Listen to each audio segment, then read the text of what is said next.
வேத புஸ்தகத்தை நாம் எடுத்துக்கொள்ளலாம். 2 வேத பகுதியை நம்ம வாசிக்கிறோம். முதல் பகுதியாக நெகேமியா புஸ்தகம் 3வது அதிகாரம் 13வது வசனத்தை நாம் எடுத்துக்கொள்ளலாம். தமிழ் பைபிளில் பழைய ஏற்பாட்டில் 606. பள்ளத்தாக்கின் வாசலை ஆனூனும் சானோவாகின் குடிகளும் பழுது பார்த்து கட்டினார்கள். 2வது பகுதியாக மத்தேயு புஸ்தகத்தில் 13வது அதிகாரம் 1-9 வரை உள்ள வேத வசனங்கள். மத்தேயு புஸ்தகம் 13வது அதிகாரம் 1-9 வரை உள்ள வசனங்கள். இயேசு அன்றைய தினமே வீட்டிலிருந்து புறப்பட்டு போய் கடலோரத்திலே உட்கார்ந்தார். திரளான ஜனங்கள் அவரிடத்தில் கூடி வந்தபடியால் அவர் படகில் ஏறி உட்கார்ந்தார். ஜனங்கள் எல்லாரும் கரையிலே நின்றார்கள். அவர் அநேக விசேஷங்களை உவமைகளாக அவர்களுக்கு சொன்னார். கேளுங்கள், விதைக்கிறவன் ஒருவன் விதைக்க புறப்பட்டான். அவன் விதைக்கையில் சில விதை வழியருகே விழுந்தது. பறவைகள் வந்து அதை பட்சித்து போட்டது. சில விதை அதிக மண்ணில்லாத கற்பாறை இடங்களில் விழுந்தது. மண் ஆழமாய் இராததினாலே அது சீக்கிரமாய் முளைத்தது. வெயில் ஏறின பொழுதோ தீய்ந்து போய் வேரில்லாமையால் உலர்ந்து போயிற்று. சில விதை முள்ளுள்ள இடங்களில் விழுந்தது. முள் வளர்ந்து அதை நெருக்கி போட்டது.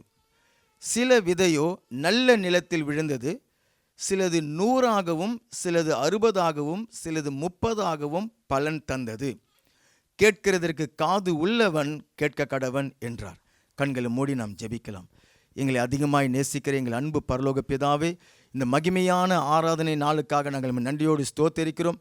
துதியிலையும் ஆண்டவரே ஸ்தோத்திரத்திலையும் நீர் மகிமை அடைந்ததற்காக நாங்கள் உமக்கு நன்றி செலுத்துகிறோம், உம்மை உயர்த்துகிறோம். கர்த்தாவே, எங்கள் காணிக்கையினாலும் தசம பாகத்தினாலும் நீர் கனப்படுத்தப்பட்டீர். அதையெல்லாம் நீர் ஏற்றுக்கொண்டீர். அதற்காக நாங்கள் உம்மை ஸ்தோத்திரிக்கிறோம்.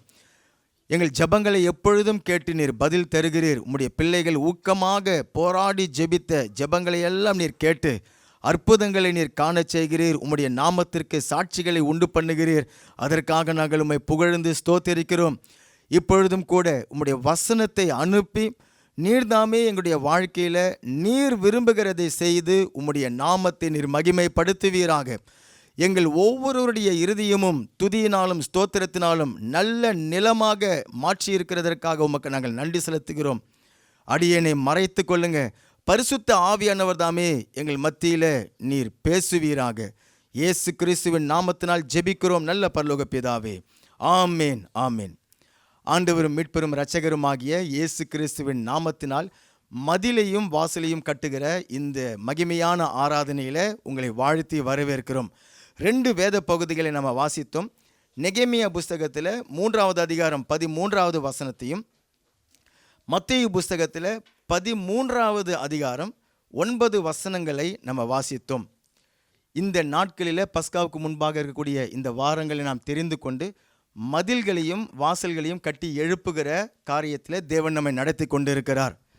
அன்றைக்கு எருசலேம் பட்டணத்தை சுற்றிலும் மதில் இருந்தது. அந்த எருசலேம் நம்முடைய ஆவிக்குரிய வாழ்க்கைக்கு அடையாளமாக இருக்கிறது.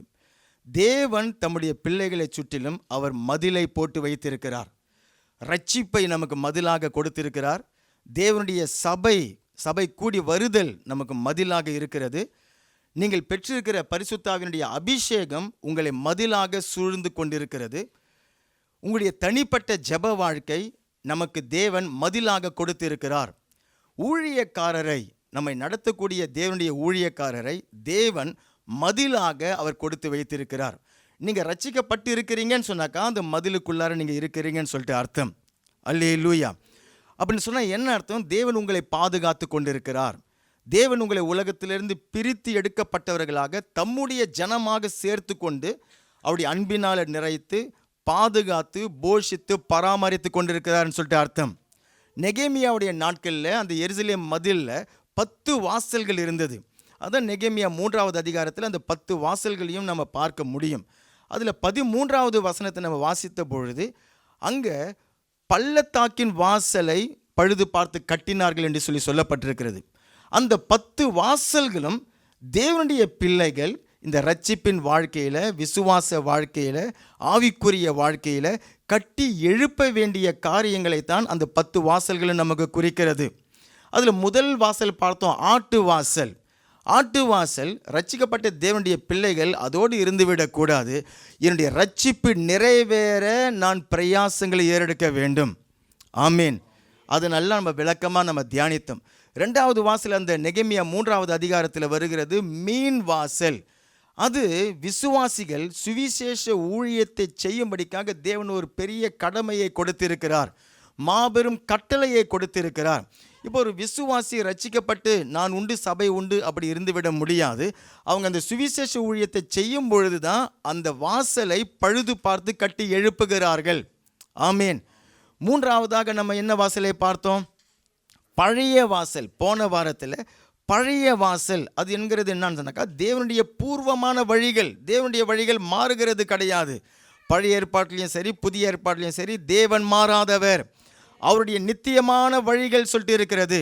ரட்சிக்கப்பட்டிருக்கலாம், சபையில் வந்து ஆராதிக்கலாம், ஆனால் தேவனுடைய வழியில் நடக்காதவர்களாக இருப்பாங்க தேவனுடைய பிள்ளைகள். ஆனால் தேவன் சொல்கிறார் அந்த வாசல் பழுது பார்த்து கட்டி எழுப்பப்பட வேண்டும். இந்த 4வது வாசல் தான் நமக்கு சொல்லப்பட்டிருக்கிறது, பள்ளத்தாக்கின் வாசல். அல்லேலூயா. அந்த பள்ளத்தாக்கின் வாசலுக்கு ஏன் அந்த பெயர் வைக்கப்பட்டிருக்கிறதுன்னு சொன்னாக்கா, அந்த பள்ளத்தாக்கின் வாசல் வழியாகத்தான் போனாக்கா இன்னும் பள்ளத்தாக்கு என்கிற ஒரு பள்ளத்தாக்கு வருகிறது. அங்கே தான் வந்து மரித்தவர்களை அங்கே போய் அடக்கம் பண்ணுகிறது, அல்லது வந்து தீட்டான காரியங்களை செய்கிறது, விக்கிரக ஆராதனை செய்கிறது, அதெல்லாம் அந்த பள்ளத்தாக்கில் நடக்கும் பாருங்கள். அப்போ தேவன் சொல்லுகிறார் தம்முடைய பிள்ளைகளை பார்த்து, நீங்கள் இந்த பள்ளத்தாக்கின் வாசலை கட்டி எழுப்ப வேண்டும். இல்லையா, வீட்டை சுற்றிலும் வெறும் மதில் மட்டும் போட்டுட்டு இருந்தாலே போதும், பாதுகாப்புக்குன்னு சொல்லி சொன்னாக்கா வீட்டை சுற்றி மதில் மட்டும் இருந்தால் போதும். ஆனால் நீங்கள் எப்படி உள்ளார போவீங்க, எப்படி வெளியில் வருவீங்க? அதனால தான் அந்த மதிலில் தேவன் வாசல்களை வைத்திருக்கிறார். நான் ரட்சிக்கப்பட்டால் மட்டும் போதாதா?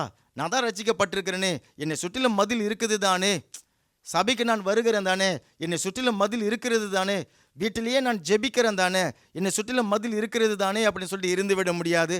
வாசல்களையும் தேவன் வைத்திருக்கிறார். ஏன்னு சொன்னாக்கா அந்த வாசல் எல்லாமே ஆண்டவர் இயேசு கிறிஸ்துவை தான் குறிக்கிறது. நான் தான் வாசல்னு சொல்லிட்டு ஆண்டவர் சொல்கிறார். ஏன்னாக்கா அந்த வாசலை நான் உள்ளார போகணும், வெளியில் வரணும். அந்த வாசலை நம்ம கட்டி எழுப்பும் பொழுது உங்களுக்கு ஆசீர்வாதங்கள் உண்டாகும்.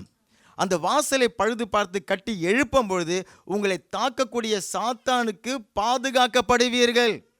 இப்போ உதாரணத்துக்கு பழைய வாசல் அப்படி சொல்லும்போது தேவனுடைய வழியில் நடக்கிற அந்த காரியங்களை ஒரு விசுவாசி கட்டி எழுப்ப வேண்டும். அதை கட்டி எழுப்பும் பொழுது அதன் மூலியமாக வர வேண்டிய ஆசீர்வாதங்கள் அவர்களுக்கு வரும். அந்த வாசலை கட்டி எழுப்பும் பொழுது சாத்தான் வந்து தாக்காதபடிக்கு அந்த வாசல் பாதுகாக்கிறது. அதே போல தான் சுவிசேஷ வாசல், மீன் வாசல், அதை நம்ம கட்டி எழுப்பும் பொழுது என்ன உண்டாகுகிறது? சுவிசேஷம் அறிவிக்கிறவர்களுக்கென்று சொல்லி தேவன் அநேக ஆசீர்வாதங்களை வைத்திருக்கிறார். அந்த ஆசீர்வாதங்களை அவர்கள் பெற்றுக்கொள்ளுகிறார்கள். மாத்திரம் கிடையாது, அந்த வாசலை பழுது பார்த்து கட்டும் பொழுது சத்துரு நுழையாதபடிக்கு அது என்னை பாதுகாக்கிறது. சத்துரு தாக்க முடியாதபடிக்கு பாதுகாக்கிற ஒரு வாசலாக அது அமைந்து விடுகிறது. அப்போ இன்றைக்கு அந்த 4வது வாசல் தேவன் நமக்கு கொடுத்திருக்கிற வாசல் என்ன? பள்ளத்தாக்கின் வாசல். அதனுடைய ஆவிக்குரிய அர்த்தம் என்னன்னாக்கா, தேவனுடைய பிள்ளைகள் அவங்களுடைய ரட்சிப்பின் வாழ்க்கையில் எப்பவுமே மலை உச்சியில் நடக்கிற அனுபவம் கிடையாது, இல்லையா, பஞ்சு மெத்தையில் நடக்கிற அனுபவம் கிடையாது. பள்ளத்தாக்கில் நடக்கக்கூடிய சூழ்நிலைகளும் இருக்கிறது.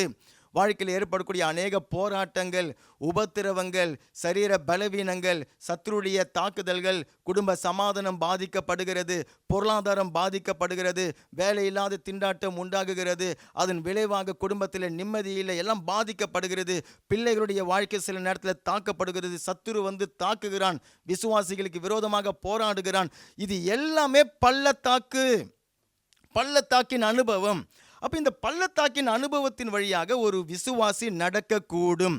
அப்படி நடக்கும் பொழுது அந்த பள்ளத்தாக்கில் என்னுடைய விசுவாசத்தை நான் காத்துக்கொள்ள வேண்டும். அல்லேலூயா. கர்த்தருடைய நாமம் மகிமையடைவதாக. ஒரு விசுவாசி சந்திக்கக்கூடிய எந்த போராட்டமாக இருந்தாலும் சரி, அது எந்த ரூபத்தில் வந்தாலும் சரி, அது என்னுடைய தவறுனால வந்த உபத்திரவமாக இருந்தாலும் சரி, அல்லது சாத்தான் தாக்கக்கூடியதாக இருந்தாலும் சரி, அல்லது உலகத்தின் மூலியமாக வரக்கூடியதாக இருந்தாலும் சரி, அல்லது மனுஷர்கள் மூலியமாக வரக்கூடிய உபத்திரவங்களாக இருந்தாலும் சரி, அதில் சோதிக்கப்படுகிறது ஒரே ஒரு காரியம்தான், என்னுடைய விசுவாசம் தான் அதில் சோதிக்கப்படுகிறது. எந்த காரணத்தை முன்னிட்டும் விசுவாசத்தை இழந்துட்டு எதையும் நம்ம அடைந்து விடக்கூடாது. அல்லேலூயா. இந்த விசுவாசத்தை பாதுகாத்துக் கொள்வதற்காக எதை வேண்டுமானாலும் இழக்கலாமே தவிர விசுவாசத்தை இழந்துவிட்டு எதையாவது அடைய நம்ம முயற்சி செய்யக்கூடாது. அதான் வேதம் சொல்லுகிறது. எபிரேயர் 11வது அதிகாரத்தில் 6வது வசனத்தை எடுத்து நம்ம வாசித்து பார்க்கும் பொழுது, விசுவாசம் இல்லாமல் தேவனுக்கு பிரியமாய் இருப்பது கூடாத காரியம். ஏனென்றால் தேவனிடத்தில் சேருகிறவன் அவர் உண்டு என்றும் அவர் தம்மை தேடுகிறவர்களுக்கு பலன் அளிக்கிறவர் என்றும் விசுவாசிக்க வேண்டும். ஆமேன். அப்போ அந்த விசுவாசம் தான் என்னை தேவனுக்கு முன்பாக பிரியமுள்ளவனாக ஆக்குகிறது. தேவன் நமக்கு கொடுக்க விரும்புகிற எல்லா ஆசீர்வாதங்களையும் அவர் அந்த விசுவாசத்தை பார்த்து தான் எனக்கு அவர் கொடுக்கிறார். விசுவாசம் இல்லாமல் தேவனுக்கு எந்த விதத்திலையும் பிரியமாக இருக்க முடியாது. எனக்குள்ள இருக்கக்கூடிய கீழ்ப்படிதல், எனக்குள்ள இருக்கக்கூடிய பரிசுத்தம், எனக்குள்ள இருக்கக்கூடிய உண்மைத்தன்மை, எனக்குள்ள இருக்கக்கூடிய அர்ப்பணிப்பு, இது எல்லாமே விசுவாசத்தோடு தொடர்பு உடையது. விசுவாசிக்கிறவங்க தான் கீழ்ப்படிவார்கள், விசுவாசிக்கிறவங்க தான் பரிசுத்தமாக இருப்பார்கள், விசுவாசிக்கிறவங்க தான் தங்களை தேவனுக்கு அர்ப்பணித்துக் கொள்வார்கள், விசுவாசிக்கிறவர்கள் தான் உண்மையாக நடப்பார்கள். ஆகையினால தான் வேதம் சொல்கிறது, விசுவாசம் இல்லாமல் தேவனுக்கு பிரியமாக இருக்கிறது கூடாத காரியம். அப்போ அந்த விசுவாசம் தான் என்ன? அதுலேயே நமக்கு சொல்லப்பட்டிருக்கிறது, விசுவாசம் தான் என்னவா, தேவன் ஒருத்தர் இருக்கிறார், அது முதல்ல ஒரு ஆள் விசுவாசிக்க வேண்டும். ஆமேன். எனக்கு அவரை கண்ணால் பார்க்க முடியாது, அவருக்கு சிலை கிடையாது, அவருக்கு உருவம் கிடையாது, அவருக்கு ஃபோட்டோ வைக்க முடியாது. தேவன் ஆவியாக இருக்கிறார். அப்போ அந்த ஆவியாக இருக்கிற தேவனை அவருடைய வசனத்தின் அடிப்படையில், வசனத்திலிருந்து அறிந்து நான் அவரை விசுவாசிக்கிறேன். தேவன் என்பவர் இருக்கிறார் உண்மையாக. அவர் தான் வானத்தையும் பூமியும் உண்டாக்கின தேவன், என்னை சிருஷ்டித்த கர்த்தர். நான் பாவத்தில் விழுந்தபொழுது எனக்காக சிலுவையில் வந்து ரத்தம் சிந்தி மரித்து உயிர்த்தெழுந்து என்னை பாவத்திலிருந்து மீட்டு எடுத்த தேவன் அவர்.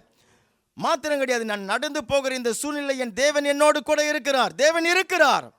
என்னுடைய உபத்திரவத்தின் மத்தியில், என்னுடைய பள்ளத்தாக்கின் மத்தியில் என் தேவன் என்னோடு கூட இருக்கிறார். அதுதான் சங்கீதம் 23:4 தாவீது சொல்கிறான், நான் மரண இருளின் பள்ளத்தாக்கில் நடந்தாலும் பொல்லாப்புக்கு பயப்பட மாட்டேன், தேவரீர் நீர் என்னோடு கூட இருக்கிறீர். எத்தனை பேர் அதை விசுவாசிக்கிறீங்க? அதை விசுவாசிக்கணும் பாருங்க. நான் இப்போ ஒரு கஷ்டத்தின் மத்தியில் போய் இருக்கிறேன், பள்ளத்தாக்கின் சூழ்நிலை போய் இருக்கிறேன், கண்ணீரின் பாதையில் போய் இருக்கிறேன், இருளான சூழ்நிலை போய் இருக்கிறேன், ஆனால் என் தேவன் என்னோடு கூட இருக்கிறார். அதை ஒரு மனுஷன் விசுவாசிக்க வேண்டும். அதுதான் அந்த விசுவாசம். அப்போ தேவனிடத்தில் சேருகிறவன் அவர் உண்டென்று விசுவாசிக்க வேண்டுமாம். அப்போ அந்த தேவன் இருக்கிறான்னு சொல்லிட்டு விசுவாசிக்கிறவன் அவரை சேர வேண்டும். ஆமேன். அவரை தேடி வர வேண்டும். அல்லேலூயா. வீட்டிலேயே நம்ம ஜெபிக்கலாம் தான். நீங்கள் பஸ்ஸில் போகும்போது, ட்ரெயினில் போகும்போது நீங்கள் ஜெபிக்கலாம். வீட்டிலேயே பைபிள் படிக்கிறீங்க, ட்ரெயின்லேயே இன்றைக்கி வந்து நம்ம செல்ஃபோன்லாம் பைபிள் இருக்கிறதுனால நீங்கள் எந்த இடத்துலையும் பைபிள் படிக்கலாம், எந்த இடத்துலையும் ஜெபிக்கலாம். தேவனை ஆவியோடு உண்மையோடு ஆராதிக்கிற ஜனங்களாக தேவன் நம்மை பிரித்து எடுத்திருக்கிறார். ஆகினால் நீங்கள் எங்கேயும் ஜெபிக்கலாம். ஆனால் தேவனுடைய வீடு அவருடைய பரிசுத்த ஆலயம். அவருடைய பரிசுத்த ஆலயமாகி அவருடைய வீட்டின் நன்மையினால் அவர் நம்மை திருப்தியாக்குகிற தேவன். சங்கீதம் 65:4 சொல்லுகிறது, தாம் தெரிந்து கொண்டு சேர்த்து கொள்ளுகிற மனுஷன் பாக்கியவான், அவர் தம்முடைய ஆலயத்தின் நன்மையினால் அவனை திருப்தியாக்குகிறார். அப்போ கர்த்தரிடத்தில் சேருகிறவன் சொல்லும்போது அவருடைய ஆலயமாகிய, அவருடைய பரிசுத்த ஆலயமாகிய அவருடைய வீட்டிற்கு நம்ம வரும் பொழுது நான் தேவனிடத்தில் சேருகிறேன். ஆமேன். அப்போ தேவனிடத்தில் சேருகிறவன் அவர் உண்டென்றும் அவர் தம்மை தேடுகிறவர்களுக்கு அவர் நன்மை அளிக்கிறவர் என்றும் விசுவாசிக்க வேண்டுமா. அவர் எனக்கு நன்மையை தருகிற தேவன், தீமையை தருகிற தேவன் கிடையாது. வியாதியை தேவன் கொடுக்கிறது கிடையாது. குடும்ப பிரச்சனைகளை தேவன் கொடுக்கிறது கிடையாது. கண்ணீரின் சூழ்நிலையில் தேவன் கொடுக்கிறது கிடையாது. உங்களுடைய பொருளாதாரத்தை தாக்குகிறவர் தேவன் அல்ல, பிசாசு தான் அதையெல்லாம் மறைந்திருந்து அவன் செய்கிறவன். ஆனால் இந்த தேவன், நம்முடைய தேவன், என்றென்றைக்கும் உள்ள சதா காலங்களிலும் என்னுடைய தேவன். அவரை தேடுகிறவர்களுக்கு அவர் நன்மை செய்கிற தேவனாக இருக்கிறார். அப்போ அந்த வசனத்திலிருந்து என்ன அறிஞ்சு கொள்கிறோம்? அவரை நம்ம தேட வேண்டும். ஆமேன். வேத புஸ்தகத்தில் ஆண்டவராக இயேசு கிறிஸ்து அநேகரை தேடி சென்று அற்புதம் செய்தார். ஆனால் அவரை தேடி வந்த அத்தனை பேரையும் ஆண்டவர் தொட்டு சுகமாக்கினார். அவர் யாரையெல்லாம் தொட்டாரோ அவர்களெல்லாம் சுகம் அடைந்தார்கள். யாரெல்லாம் அவரை தொட்டார்களோ அவர்களெல்லாம் சுகம் அடைந்தார்கள். அல்லேலூயா. அப்போ அவரை தேடுகிறவர்களுக்கு அவர் நன்மை செய்கிற தேவன். அப்போ நான் என்ன விசுவாசிக்கணும்? நான் ஆராதிக்கிற கர்த்தர், நான் தேடி வந்திருக்கிற அவருடைய ஆலயத்தில் வந்திருக்கிற தேவன் அவர் நல்லவர். அதை விசுவாசிக்கணும் பாருங்க. ஆமேன். அவர் அன்பான தேவன். அன்பான தேவன் பொதுவாக மாத்திரம் கிடையாது, என்னை அவர் அன்பு செய்கிறார். எப்படிங்க தெரியும்? எனக்காக ஜீவனையே கொடுத்திருக்கிறாரு. ஹல்லேலூயா. அந்த தேவன் உண்மையுள்ள தேவன். அவர் வாக்குத்தத்தம் பண்ணியிருக்கிறார், அதில் அவர் மாற மாட்டார். அவர் சர்வ வல்லமையுள்ள தேவன். சொன்னதை அவர் செய்து நிறைவேற்றுவார். அவர் சர்வ ஞானமுடைய தேவன். எனக்கு சூழ்நிலைகள் புரியாமல் இருக்கலாம், எனக்கு காரியங்கள் விளங்காமல் இருக்கலாம், ஆனால் அவருடைய சர்வ ஞானத்தில் அவர் சர்வத்தையும் வைத்து அவருடைய கட்டுப்பாட்டிற்குள் வைத்து அவர் நடத்துகிறார். அவருடைய கரத்தை மீறி எனக்கு எதுவுமே நடந்து விடாது. ஆமேன். இதை நான் விசுவாசிக்க வேண்டும். நான் ஆராதிக்கிற தேவன் அவர் அன்பானவர். நான் ஆராதிக்கிற கர்த்தர் அவர் நல்லவர். நான் ஆராதிக்கிற தேவன் சர்வ வல்லமை உள்ளவர். நான் ஆராதிக்கிற தேவன் உண்மை உள்ளவர். நான் ஆராதிக்கிற தேவன் சர்வ ஞானமுடைய தேவன். இது நம்ம சபை கூடி வந்து ஆராதனை செய்து தேவனுடைய செய்தியை கேட்கும்போது நம்ம சொல்கிறதுக்கு சுலபமாக இருக்கும். ஆனால் அந்த பள்ளத்தாக்கில் நம்ம நடந்து போகும்பொழுது அப்போ இதை நம்ம சொல்ல வேண்டும். அல்லேலூயா. ஏன்னு சொன்னாக்கா, விசுவாசம், நம்முடைய விசுவாசம் இருதயத்தில் இருக்கிறது. அது சுலபமாக நம்ம கண்டுபிடிச்சிடலாம். ஒரு நபருக்கு விசுவாசம் இருக்கிறதா இல்லையான்றத வாயின் வார்த்தைகளை பார்க்கும்பொழுதே நம்ம கண்டுபிடித்து விடலாம். பாருங்கள், எனக்குள்ளே விசுவாசம் இருக்குதுங்க, உங்களுக்கு தெரியாது, நான் ஆண்டவர் எவ்வளோ அன்பு செய்கிறேன்னு சொல்லிட்டு உங்களுக்கு தெரியாது, அப்படி சொல்லிடக்கூடிய ஒரு மறைபொருள் கிடையாது விசுவாசம். விசுவாசியே, நீ விசுவாசித்தால் தேவனுடைய மகிமையை காண்பாய். பேர் நமக்கு வேறு ஏதாவது பேர் வச்சுட்டு இருந்திருக்கலாம் பாருங்கள். நல்ல பிள்ளை அப்படின்னு பேர் வச்சுருந்துருக்கலாம், இல்லை இது கீழ்ப்படுகிறவங்க அப்படின்னு சொல்லி வச்சுருந்துருக்கலாம்.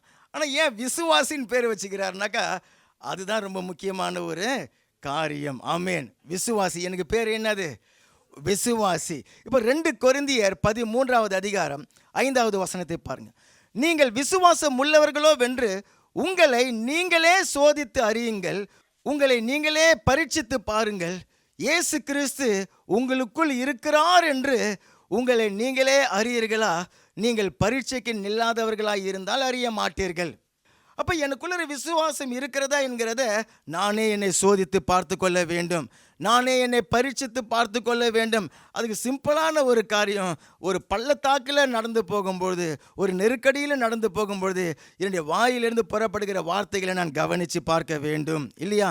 தேவன் என்ன இப்படி செஞ்சிட்டாரு, என்னை கைவிட்டுட்டாரு, ஏன் தான் இந்த கர்த்தர் இந்த வியாதியை கொடுத்தாரோ, இந்த பிரச்சனையிலேருந்து நான் விடுதலை ஆகவே மாட்டேன், என்ன தான் நடந்து கொண்டு இருக்கிறதோ அப்படின்னு சொல்லிட்டு நம்முடைய வாயின் வார்த்தைகளை கவனிக்கும் பொழுது எனக்குள்ள விசுவாசம் இருக்கிறதா இல்லையா அப்படிங்கிறத நம்ம கண்டுபிடித்து முடியும். மார்க் 4வது அதிகாரத்தில் ஆண்டவராகிய இயேசு கிறிஸ்து சீடர்களோடு அவர் பிரயாணம் பண்ணும்படிக்காக அவர் புறப்படுகிறார். போகும்போது சொல்கிறாரு, நம்ம அக்கறைக்கு போவோம் அப்படின்னு சொல்லிட்டு தான் சீடர்கிட்ட சொல்லிட்டு அவர் புறப்படுகிறார். இப்போ சீடர்கள் படகை ஓட்டி கொண்டு போகிறாங்க. போகும்பொழுது 37வது வசனம் சொல்லுகிறது, பலத்த சுழல் காற்று உண்டாகி படகு நிரம்பத்தக்கதாக அலைகள் அதன் மேலே மோதிற்று அப்படின்னு சொல்லிட்டு. இப்போ சீடர்கள் பள்ளத்தாக்கின் அனுபவத்தில் நடக்கிறார்கள் இல்லையா? ஏன்னா புயல் அடிக்கிறது, அலை மோதுகிறது, கப்பல் மூழ்குகிறது போல இருக்கிறது. இப்போ 38வது வசனம் சொல்லுகிறது, கப்பலின் பின்னணியத்தில் அவர் தலையணையை வைத்து நித்திரையாய் இருந்தார். அவர்கள் அவரை எழுப்பி, போதகரே போதகரே, நாங்கள் மடிந்து போகிறது உமக்கு கவலை இல்லையா என்றார்கள். என்ன சொல்கிறாங்க? நாங்கள் செத்து போகிறோம், நீர் என்னமோ அக்கறை இல்லாமல் கவலை இல்லாமல் படுத்து தூக்கி கொண்டு இருக்கிறாரு, எங்கள் மேலே உங்களுக்கு கவலையே கிடையாது, நாங்கள் செத்தா என்ன, நாங்கள் உயிரோடு இருந்தால் என்ன, இந்த கடவுளுக்கு கண்ணே இல்லை இல்லையா அப்படிங்கிறது போல இந்த சீடர்கள் இயேசுவிடத்தில் அவர் பேசுகிறார்கள். 39வது வசனத்தில் அவர் எழுந்து காற்றை அதட்டி கடலை பார்த்து இறையாது அமைதலாய் இரு என்றார். அப்பொழுது காற்று நின்று போய் மிகுந்த அமைதல் உண்டாயிற்று. ஆண்டவராகிய இயேசு கிறிஸ்து கடல் மேலே நடந்தவர் பாருங்க. கடல் அலைகளை எல்லாம் அடக்கி, புயல்களை எல்லாம் அடக்கி, அமைதலாயிரு, அடங்கு அப்படி சொல்லி ஒரு வார்த்தை சொன்ன மாத்திரத்தில் அது அமைதலாக ஆய்விட்டது. அது 40வது வசனத்தில் அவர் அவர்களை நோக்கி சீடர்களை பார்த்து, ஏன் இப்படி பயப்பட்டீர்கள், ஏன் உங்களுக்கு விசுவாசம் இல்லாமல் போயிற்று என்றார். ஆண்டவர் எப்படி கண்டுபிடிச்சாரு அவர்களுக்குள்ள விசுவாசம் இல்லைன்னு சொல்லிட்டு? எனக்கு அந்த புயல் அடிக்கும்போது, அந்த அலை அடிக்கும்போது அப்படி வாயை தான் ஆண்டவர் இயேசு கிறிஸ்து அவர் பார்த்தார். அவங்க சொன்னாங்க, ஆண்டவரே உங்களுக்கு எங்கள் மேலே கவலையே இல்லை, இப்படி கைவிட்டுட்டீங்களே, இப்படி மறந்துட்டீங்களே, என்னுடைய ஜெபத்தை நீங்கள் கேட்கலே அப்படின்னு சொல்லிட்டு புலம்புகிறவர்களாக முறுமுறுக்கிறவர்களாக சீடர்கள் ஆகிவிட்டார்கள். ஆனால் ஆண்டவர் இயேசு சொல்கிறார் அவங்கள பார்த்து, நீங்கள் ஏன் பயப்பட்டீங்க, உங்களுக்குள் விசுவாசம் இல்லாமல் போனது என்ன? நான் தான் உங்களுக்கு வார்த்தையை கொடுத்தேன், அக்கறைக்கு போகலான்னு சொல்லிட்டு நான் சொன்னேன், நான் பத்திரமாய் கொண்டு போய் சேர்ப்பேன், உங்கள் படகுல உங்களோடு கூட நான் இருக்கிறேன் தானே. அதுதான் அந்த 2 கொரிந்தியர் நம்ம வாசித்த அந்த 13:5 அவர் சொல்லுகிறார். இப்போ அது வாசித்தா புரியும்பாங்க. நீங்கள் விசுவாசம் உள்ளவர்களோ என்று உங்களை நீங்களே சோதித்து அறியுங்கள், உங்களை நீங்களே பரீட்சித்து பாருங்கள் சொல்லிட்டு, இயேசு கிறிஸ்து உங்களுக்குள் இருக்கிறார் என்று உங்களை நீங்களே அறிகிறீர்களா? உங்களுடைய படகுல இயேசு இருக்கிறாருங்கிறத நீங்கள் அறியாமல் இருக்கிறீர்களா? ஆமேன். அவன் சொன்னால் என்ன அர்த்தம்? அதே வல்லமை, அதே விசுவாசம், அதே ஜீவன் எனக்குள்ள இருக்கிறது. எப்போன்னாக்கா, ரட்சிக்கப்பட்ட தேவனுடைய பிள்ளைகளுக்குள்ளார ஆண்டவர் இயேசு கிறிஸ்துவே இருக்கிறார். உங்கள் இருதயத்தில் ஆண்டவர் இயேசு கிறிஸ்து இருக்கிறார். அவருடைய விசுவாசமே உங்களுக்குள்ள இருக்கிறது. சிலர் சொல்லுவாங்க, எனக்கு விசுவாசமே இல்லைங்க, இதை செய்யறதுக்கு விசுவாசம் இருக்குது, ஆனால் அது பெரிய காரியம், அதுக்கு என்கிட்ட விசுவாசம் இல்லைன்னு சொல்லுவாங்க. இல்லை, தேவனுடைய விசுவாசம் உங்களுக்குள்ள இருக்கிறது. ஆமேன். தேவன் தரமிக்க விசுவாசம் உங்களுக்குள்ள இருக்கிறது. காட்சியும் கடலையும் அடைக்கணும் அதே ஆண்டவர் இயேசு கிறிஸ்து இன்றைக்கு உங்களுக்குள்ள இருக்கிறார், நமக்குள்ள இருக்கிறார். அதை அவர் கேட்கிறாரு, நீங்கள் விசுவாசம் உள்ளவர்களோ என்று நீங்களே சோதித்து அறியுங்கள், உங்களை நீங்களே பரீட்சித்து பாருங்கள். இயேசு கிறிஸ்து உங்களுக்குள் இருக்கிறார் என்று உங்களை நீங்களே அறியீர்களா? உங்களுக்கு தெரியாது. எப்போ தெரியும்? பரீட்சைக்கு நில்லாதவர்களாக இருந்தால் உங்களுக்கு தெரியாது. நீங்கள் பரீட்சிக்கப்படுகிற சூழ்நிலைகளில் நீங்கள் போகாமல் இருந்தீங்கன்னாக்கா உங்களுக்கே தெரியாது உங்களுக்குள்ள விசுவாசம் இருக்குதா இல்லையான்னு சொல்லிட்டு. பள்ளத்தாக்கின் வழியாக நீங்கள் போகும்பொழுது தான் நீங்கள் கண்டுபிடிப்போம் எனக்குள்ள விசுவாசம் இருக்குதா இல்லையா அப்படின்னு சொல்லிட்டு. ஆனால் வேதம் தெளிவாக சொல்கிறது, எனக்குள்ள விசுவாசம் இருக்கிறது.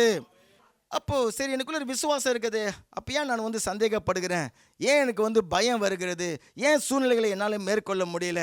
அதனால தான் நம்ம தேவனை தேடுகிறோம். நீங்கள் விசுவாசத்தை உங்களுக்குள்ள பெருகி கொண்டிருக்கவில்லை, விசுவாசம் உங்களுக்குள்ள இருக்கிறது. உங்களுடைய ஆவிக்குரிய மனுஷன் முழுக்க முழுக்க இயேசு கிறிஸ்துவின் சாயல்ல இருக்கிறான். பரிசுத்த ஆவியின் கனி எல்லாம் உங்களுக்குள்ள இருக்கிறது. பரிசுத்த ஆவியினுடைய வரங்கள் எல்லாம் உங்களுக்குள்ள இருக்கிறது. தேவன் தரமிக்க ஜீவன், நித்திய ஜீவன் உங்களுக்குள்ள இருக்கிறது. தேவனே பரிசுத்த ஆவியானவராக உங்களுக்குள்ள இருக்கிறார். தேவனுடைய நீதி உங்களுக்குள்ள முழுசா இருக்கிறது. அது போதாதுன்னு சொல்லிட்டு தேவனுடைய விசுவாசமே உங்களுக்குள்ள இருக்கிறது. இப்போ உள்ளார இருக்கிற அந்த விசுவாசத்தை வெளியில கொண்டு வருகிறதற்குத்தான் நான் தேவனை சபையில் ஆராதிக்கிறேன். ஆமேன். தேவனை பாடி நான் துதிக்கிறேன், தேவனுடைய வார்த்தையை தியானிக்கிறேன், தேவனுடைய வசனத்தை நான் தியானிக்கிறேன்.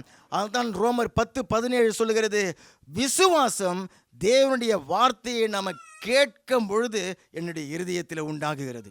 ஆமேன். நீங்களே விசுவாசத்தை உருவாக்கி கொள்ள முடியாது.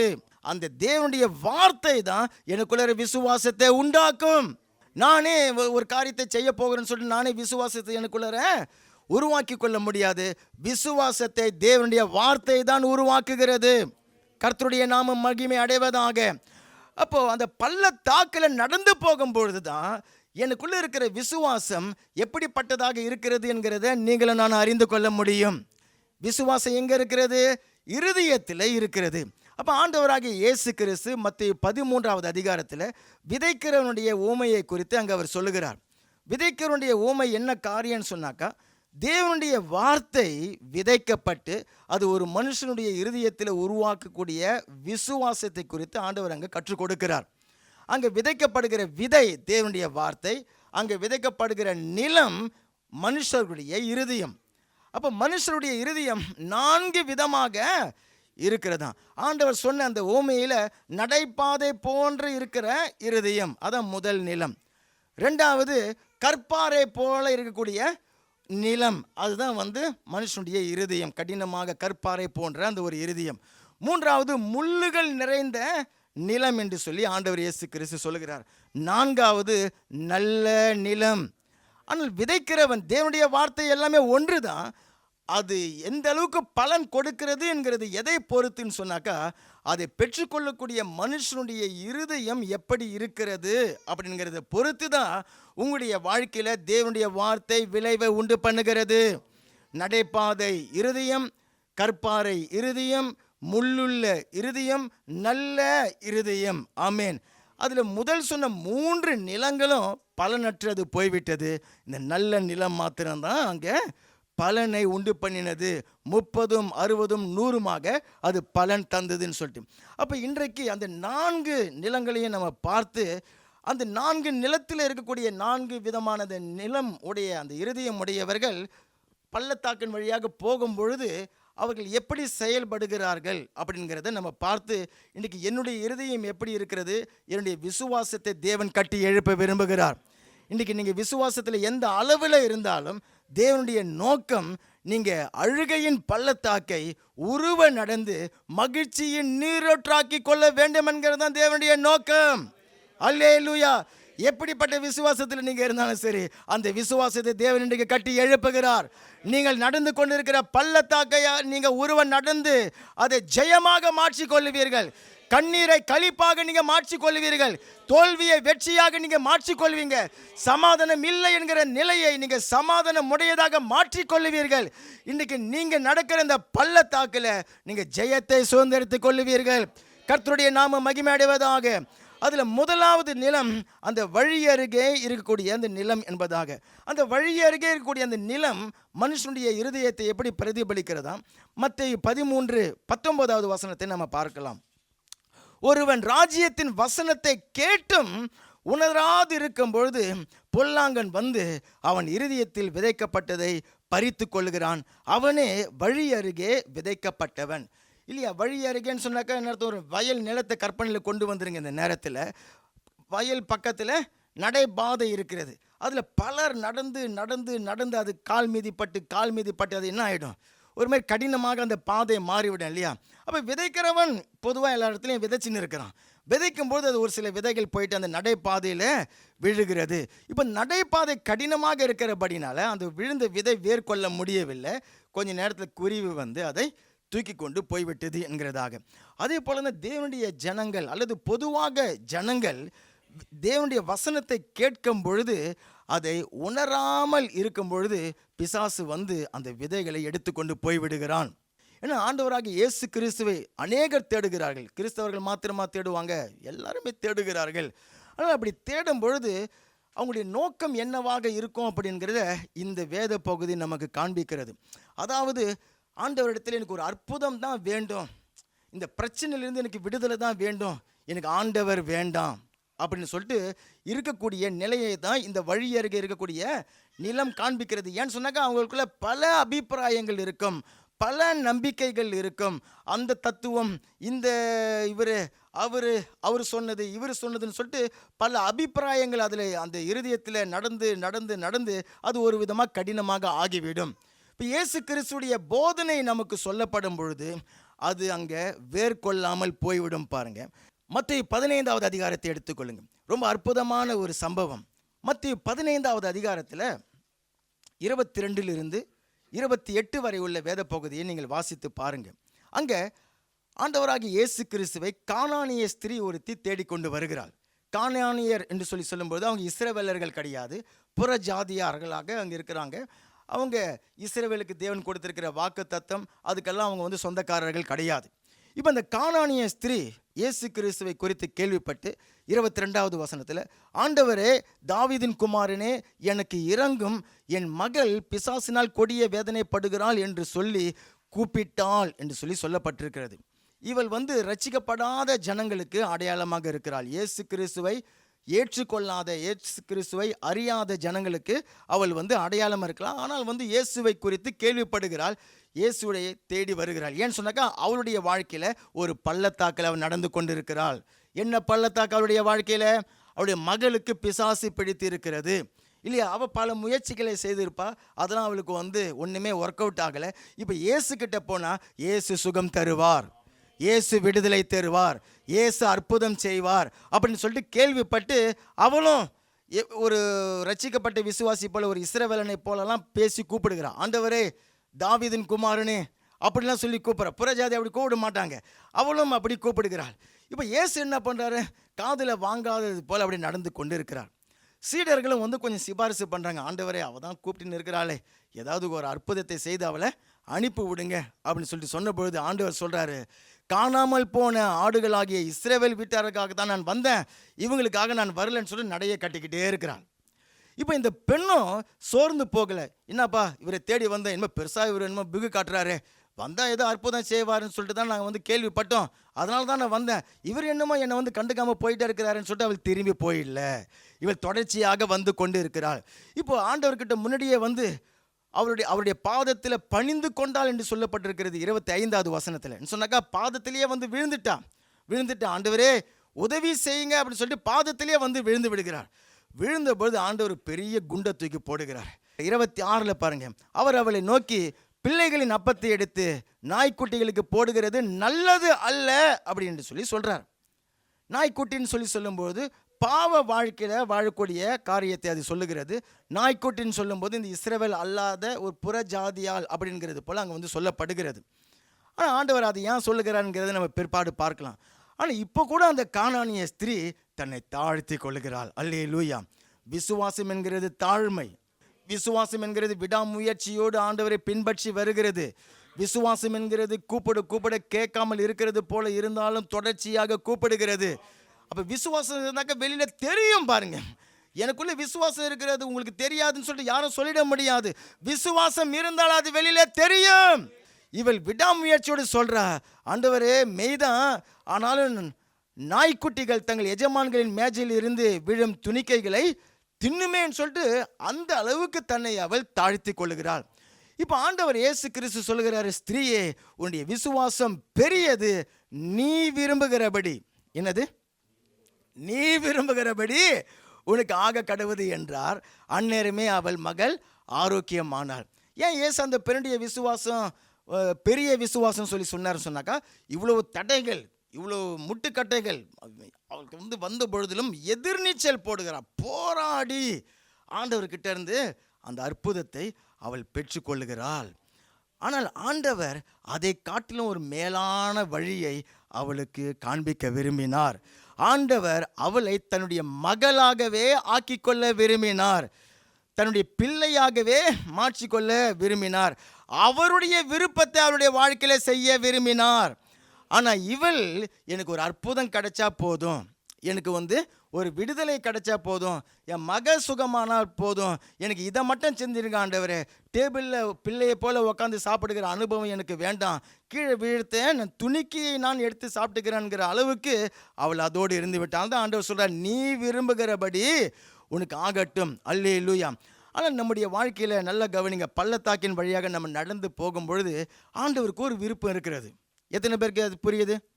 நான் உபத்திரவத்தின் வழியாக கண்ணீரின் பாதையில் நான் நடந்து போகும்பொழுது, போராட்டங்கள் மத்தியில் போகும்பொழுது ஆண்டவர் எனக்கு ஒரு காரியத்தை செய்ய விரும்புகிறார். ஆண்டவர் ஒரு அற்புதத்தை செய்ய விரும்புகிறார். நான் நினச்சின்னு இருப்பேன் பல அற்புதங்கள், ஆனால் தேவன் ஒரு அற்புதத்தை செய்ய விரும்புகிறார். அற்புதங்கள், எல்லா அற்புதங்களிலும் பெரியது அற்புதம் ஒரு மனுஷன் ஆண்டவராகிய இயேசு கிறிஸ்துவை விசுவாசித்து பாவ மன்னிப்பாகிய மீட்பை, ரட்சிப்பை பெற்றுக்கொள்ளுகிறது தான் அந்த அற்புதம். அல்லேலூயா. உங்களுடைய வாழ்க்கையில் நடக்க வேண்டிய மிகப்பெரிய அற்புதம் என்னன்னு சொன்னாக்கா, நீங்கள் பாவ மன்னிப்புக்கென்று இயேசு கிறிஸ்துவின் நாமத்தின் மேலே விசுவாசம் உள்ளவர்களாகி ஞான ஸ்நானத்தை பெற்றுக்கொள்ளும் பொழுது நீங்கள் ரட்சிக்கப்படுகிறது தான் அந்த அற்புதம். அந்த அற்புதத்தை தான் அவளுக்கு செய்ய விரும்பினார். ஆனால் அவள் விரும்பினதை வந்து பெற்றுக்கொண்டு அப்படியே போய்விட்டாள். இயேசு கிறிஸ்துடைய பிள்ளையாக அவள் மாற விரும்பவில்லை. ஆமென். அப்போ என்னுடைய வாழ்க்கையில் புயல் அடிக்கிறது, என்னுடைய வாழ்க்கையில் பள்ளத்தாக்கின் அனுபவத்தில் போய்கொண்டிருக்கிற பிரச்சனைகள் மத்தியில் போய்கொண்டிருக்கிறேன்னு சொல்லி சொல்லும் பொழுது ஆண்டவர் எதற்காக சில நேரங்களில் அதை அனுமதிக்கிறார்னு சொன்னாக்கா, நான் அவரை கிட்டி வந்து விட வேண்டும். ஆமேன். அவருடைய பிள்ளையாக நான் மகளாக மாறிவிட வேண்டும். அவருடைய ரட்சிப்பை நான் பெற்றுக்கொள்ள வேண்டும். பாவ மன்னிப்பாகிய மீட்பை பெற்றுக்கொள்ள வேண்டும். அற்புதம் நடந்தால் போதும், தலைவலி நல்லா போனால் போதும் அப்படின்னு சொல்லிட்டு நம்ம இருந்து விடக்கூடாது. லூக்கா 17வது அதிகாரத்தில் 10 குஷ்டரோகிகள் ஆண்டவர் இயேசு கிறிஸ்துவை தேடி வருகிறார்கள். அப்போ வந்து தூரத்துலேருந்து அவர்களும் கூப்பிடுக்கிறாங்க, ஐயரே எங்களுக்கு உதவி செய்யுங்கன்னு சொல்லிட்டு. அத்தனை பேரும் சுகம் அடைந்தார்கள். ஆனால் ஒரே ஒரு மனுஷன்தான் ஆண்டவரை தேடி வந்தான் என்று சொல்லிட்டு அந்த பகுதி நமக்கு சொல்லுகிறது. லூக்கா நற்செய்தி புஸ்தகம் 17வது அதிகாரம் 15வது வசனம். அவர்களில் ஒருவன் தான் ஆரோக்கியமானதை கண்டு திரும்பி வந்து உரத்த சத்தத்தோடு தேவனை மகிமைப்படுத்தினான். சொல்லுங்க, தேவனை மகிமைப்படுத்தினான். அவருடைய பாதத்தருகே முகங்குப்புற விழுந்து அவருக்கு ஸ்தோத்திரம் செலுத்தினான். அவன் சமாரியனாயிருந்தான். அப்பொழுது இயேசு, சுத்தமானவர்கள் 10 பேர் அல்லவா, மற்ற 9 பேர் எங்கே? தேவனை மகிமைப்படுத்துகிறதற்கு இந்த அந்நியனே ஒழிய மற்ற ஒருவனும் திரும்பி வர காணோமே என்று சொன்னார். அப்போ ஆண்டவர் அற்புதம் செய்யும் பொழுது ஒரு காரியத்தை எதிர்பார்க்கிறார். என்ன எதிர்பார்க்கிறாரு? அவங்க திரும்பி வந்து அதை விட இன்னொரு பெரிய அற்புதத்தை வச்சிருக்கிறாரு, அதை பெற்றுக்கொள்ள வேண்டும் என்பதாக. அவருக்கு வந்து ஸ்தோத்திரம் செலுத்தினான், மகிமைப்படுத்தினான், நல்லது. அவன் மகிமைப்படுத்தாவிட்டாலும் தேவன் மகிமையில் இருக்கிறார். அல்லேலூயா. நம்முடைய ஸ்தோத்திரத்திற்காக அவர் காத்து கொண்டிருக்கவில்லை. ஆமேன். அவர் தமக்கு தாமாகவே இருக்கிற தேவன், தமக்கு தாமே போதுமானவராக இருக்கிற தேவன். என்னை எதற்கு ஸ்தோத்திரம் பண்ண வைக்கிறாரு, என்னை எதுக்கு அவரை மகிமைப்படுத்த வைக்கிறார் சொன்னாக்கா, எனக்காக அவர் பெரிய அற்புதத்தை வைத்திருக்கிறார். அன்றைக்கு அந்த குஷ்டரோகி 10 பேரில் ஒருத்தவன் மாத்திரம் வந்து ஆண்டவருக்கு ஸ்தோத்திரம் பண்ணி அவரை மகிமைப்படுத்தினான் பாருங்க. 19வது வசனத்தில் ஆண்டவர் சொல்கிறார், நீ எழுந்து போ, உன் விசுவாசம் உன்னை ரட்சித்தது. அல்லேலூயா. 10 பேருக்கும் குஷ்டரோகம்ன்ற அந்த அற்புதம் நடந்தது. குஷ்டரோகம் நீங்க அற்புதத்தை பெற்றுக்கொண்டாங்க. ஆனால் ஒருத்தன் மாத்திரம்தான் அதில் ரட்சிக்கப்பட்டான். ஆமேன். அப்போ இன்றைக்கு நான் ஆண்டவர் இயேசு கிறிஸ்துவை எதற்காக நான் தேடி வருகிறேன்? என் குடும்பத்தில் ஒரு பிரச்சனை, என் குடும்பத்தில் ஒரு வியாதி, என் குடும்பத்தில் ஒரு அசுத்த ஆவி, என் குடும்பத்தில் ஒரு மந்திரவாத பில்லி சூனிய காரியங்கள் தாக்குகிறது, சமாதானம் இல்லை. அதுக்காக நம்ம கண்டிப்பாக ஆண்டவரை தேடி வர வேண்டும். ஆண்டவர் அது நமக்கு செய்கிற தேவனாக இருக்கிறார். ஏன்னாக்கா அவர் மனது உருகி தான் அற்புதத்தை செய்கிறார். எதை எதிர்பார்த்து செய்யலை. ரட்சிப்பை கூட எதிர்பார்த்து அவர் அற்புதத்தை செய்யலை. மனது உருக்கம் தான் அவரை நமக்கு அற்புதம் செய்ய வைக்கிறது. ஆனால் அதை செய்துட்டு ஆண்டவர் காத்து கொண்டு இருப்பார். இவளை என்னுடைய மகளாக நான் ஆக்கிக் கொள்ளணும், இவளுக்கு நான் என்னுடைய ரட்சிப்பை நான் தர வேண்டும், எனக்கு இதை காட்டிலும் பெரிய அற்புதம் இவள் பெற்றுக்கொள்ள வேண்டும். ஆமேன். அன்றைக்கு அந்த குஷ்டரோகம் சுகமானது மாத்திரமல்ல, அவன் நீதிமானாக ஆக்கப்பட்டான். அவன் தேவனுடைய பிள்ளையாக அவன் மாறினான். தேவனுடைய குடும்பத்தில் அவன் நுழைந்தான். தேவனுடைய ராஜ்யத்தில் நுழைந்தான். நித்திய ஜீவனை அவன் பெற்றுக்கொண்டான். பரிசுத்தாவினுடைய அபிஷேகத்தை பெற்றுக்கொண்டான். பாவத்தில் இருந்தோம், பிசாசில் இருந்தோம், நரகத்தில் இருந்தோம் விடுதலையை பெற்றுக்கொண்டான். அல்லேலூயா. அவ்வளவு அற்புதங்கள் இருக்கிறது. வெறும் சும்மா ஒரே ஒரு அற்புதம் நடந்ததுன்னு சொல்லிட்டு அதோடு நம்ம திருப்தி அடைந்து போய்விடக்கூடாது. தேவனும் அதில் திருப்தி அடைகிறது இல்லை. அல்லேலூயா. அப்போ இப்படி அந்த பள்ளத்தாக்கில் நடந்து போகும்பொழுது நான் என்ன பண்ணணும்னாக்கா, கர்த்தராகிய இயேசு கிறிஸ்துவை நான் எதற்காக தேடுகிறேன்? அவர்கிட்ட இருந்து கிடைக்கிற அற்புதத்துக்காக அல்ல, அவரையே நான் தேடுகிறேன். அவர் கொடுக்கிற நன்மைக்காக மாத்திரமல்ல, அவருடைய பிள்ளையாகவே நான் மாறிவிட வேண்டும். அவருடைய மேஜையில் உட்கார்ந்து உரிமையோடு அந்த உணவை நான் சாப்பிட வேண்டும். நான் ஜெபித்தா தேவன் கேட்பார். நான் கேட்கறதுக்கு முன்னாகவே அவர் எனக்கு கொடுப்பார். எனக்கு நான் அவருடைய மகன், நான் அவருடைய மகள். அவர் வைத்திருக்கிற ஆசீர்வாதங்களை எல்லாம் நான் பெற்றுக்கொள்ள வேண்டும் என்று சொல்லிட்டு அந்த உரிமைக்குள்ளாக வர வேண்டும் என்று தேவன் விரும்புகிறார். இப்போ இந்த பள்ளத்தாக்கில் இப்படி போகும்பொழுது ரட்சிப்புக்கும் பாவ மன்னிப்புக்கும் விசுவாசத்திற்கும் ஒப்பு கொடுக்காமல் வெறும் அற்புதத்தை மாத்திரம் பெற்றுக்கொண்டு போய்விடும் பொழுது என்ன நடக்கும்? அற்புதம் நடக்காம அற்புதம் நடக்கும். எனக்கு தேவன் அற்புதர், என் ஆண்டவர் அற்புதர். அவர் பச்சைபாதம் பார்க்காம யாராக இருந்தாலும் அற்புதம் செய்வார். அல்லேலூயா. பல நேரத்தில் ஜனங்க விசுவாசிக்க கூட இல்லைங்க, வேதத்திலேயே விசுவாசம் கூட இல்லை, ஆனால் வந்து அற்புதம் செய்கிறார். ஏன்னாக்கா அவர் மனதுருகுகிற தேவன். அல்லேலூயா. நான் அதோடு திருப்தி அடைஞ்சவனாக நான் அப்படி போய்விடும் பொழுது அவர் வைத்திருக்கிற அந்த பாவ மன்னிப்பை பெற்றுக்கொள்ள முடியாது. வெறும் பக்தி என்ற லெவலில் தான் இருந்து கொண்டே இருப்பாங்க. எப்படி இருப்பாங்க? பக்தி அப்படி தான் இருந்து கொண்டு இருக்காங்க. அந்த அசுத்தாவி பிடிச்சது அந்த மகளுக்கு அவளுடைய வாழ்க்கையில் அவ்வளோ தரம் தான் பிரச்சனையா? அதுக்கு மேலே எதுவுமே வராதா? பிரச்சனை வர்றதுக்கு வழியா இல்லை, சாத்தான் தாக்கிறதுக்கு வழியா இல்லை. இல்லை, இயேசு எனக்குள்ளே இருக்க வேண்டும், இயேசு என் படகுல இருக்க வேண்டும், அவருடைய விசுவாசம் எனக்குள்ளே வர வேண்டும், நித்திய ஜீவனில் நான் பங்கு பெற வேண்டும். இதுதான் அந்த பள்ளத்தாக்கில் நான் நடக்கும்பொழுது என்னுடைய வாசலை நான் பழுது பார்த்து கட்டுகிறேன். ஆமேன். இதுதான் அந்த நடைபாதை நிலத்தில் இருக்கக்கூடிய அனுபவம்.